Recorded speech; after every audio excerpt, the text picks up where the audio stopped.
안녕하세요. 리베의 하연입니다. 콘텐츠 간의 구분에 대해서 얘기할 텐데요. 이 콘텐츠 간의 구분은 한국형 외적건성 지침 2.0에서는 없고 이번은 아니지만 외적건성 지침 2.1 버전부터 생겨난 항목인데요.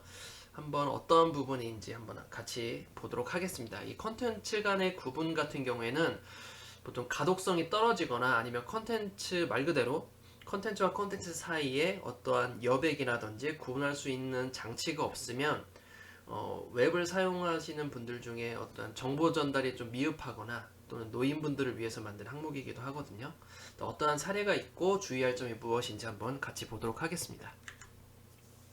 자, 처음으로 테두리를 이용하여 구분하는 경우인데요. 이 좌측에 보시는 컨텐츠는 제가 임의로 만들긴 했지만 이게 전부 다 다닥다닥 컨텐츠 간에 붙어 있게 되면 실제로 어디 내용부터 어디까지가 설립 목적인지 그리고 설립 목적이 어느 부분에서 컨텐츠가 끝나는지 알 수가 없어요.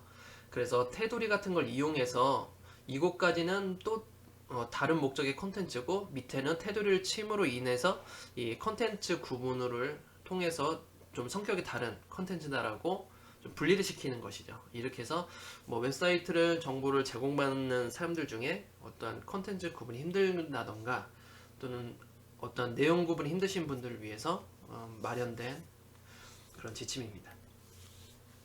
자, 다음은 콘텐츠 사이에 시각적인 구분선을 삽입하여 구분하는 경우인데요. 물론 이 콘텐츠의 구분을 다양하게 표현할 수 있다라고 해서 좀 이 지침을 디테일하게 만든 거예요. 그냥 콘텐츠를 구분해라 라고 만들게 되면 어떻게 구분하는지 사실상 만들 때 보면 헷갈릴 수도 있거든요. 그래서 테두리를 이용하는 방법이 있고 두 번째로는 구분선을 이용해서 판단하는 방법도 있습니다. 왼쪽 같은 경우에는 어떠한 타이틀도 있고 밑에가 타이틀인지 탭인지 잘 모르잖아요. 물론 밑에는 테두리로 해서 시각적인 구분을 다 했지만 중간에 이 부분 같은 경우에는 메뉴인지 아니면 제목인지 알 수가 없다라는 거죠. 그래서 이런 것들을 어떤 선으로 구분을 해서 제목이 아니라 각각 탭이라는 것을 좀 구별해 주는 것이죠. 왼쪽 같은 사례 같은 경우에는 일반인들 좀 헷갈릴 수 있는 사례이기 때문에 어떠한 선을 같이 넣음으로 인해서 좀 서로 다른 성격을 가지고 있다라고 시각적으로 표현을 해주는 것이죠. 자, 다음은 무늬를 이용해서 구분하는 경우인데요. 첫 번째는 테두리, 그 다음에는 선, 그 다음에는 문인데 보시다 보면 조금 유사한 지침인을 알 수 있으실 거예요.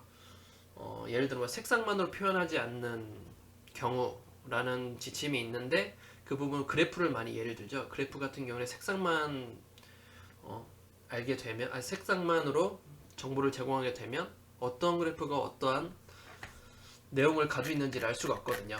제가 사례를 다시 보여드리면 세개국 무관한 콘텐츠 인식 부분이겠죠. 이 부분을 보게 되면 색상만을 구분하면 흑백일 경우에 전혀 알 수가 없죠. 하지만 이렇게 인출선을 준다든지 배경에 어떤 패턴을 준다든지 이런 식으로 어떤 표를 준다든지 좀 다른 방법으로 정보를 전달받기 위한 수단인데 이 컨텐츠 구분도 마찬가지로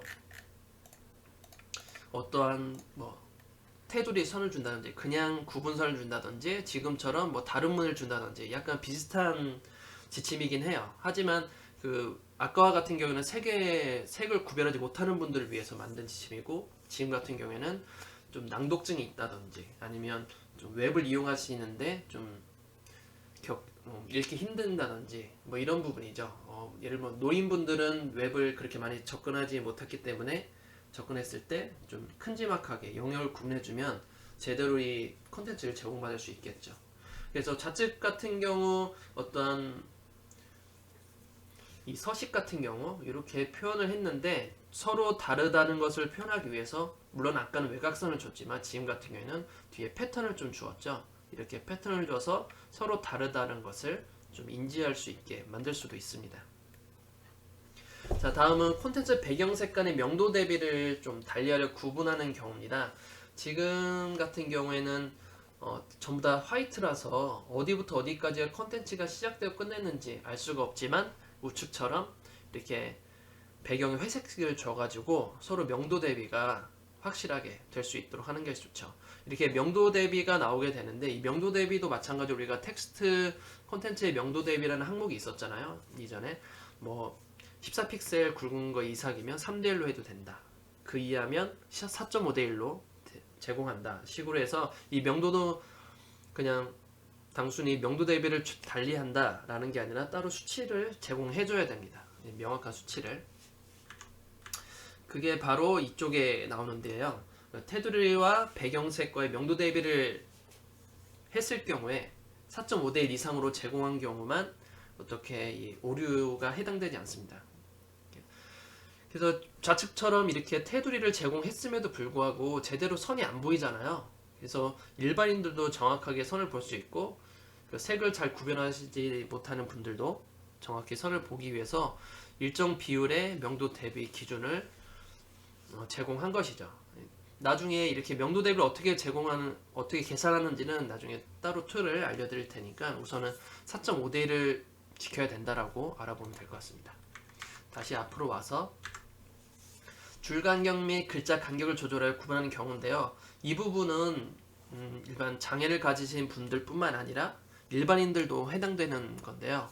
이렇게 줄 간격을 주지 않거나 어떠한 문장이 끝난 다음에 그 다음에 좀 어느 정도 간격을 주지 않으면 상당히 글을 보기가 힘듭니다. 그래서 오른쪽처럼 어떠한 항목이 끝났으면 바로 여백을 조금씩 준다든지 하는 부분이 상당히 중요하죠.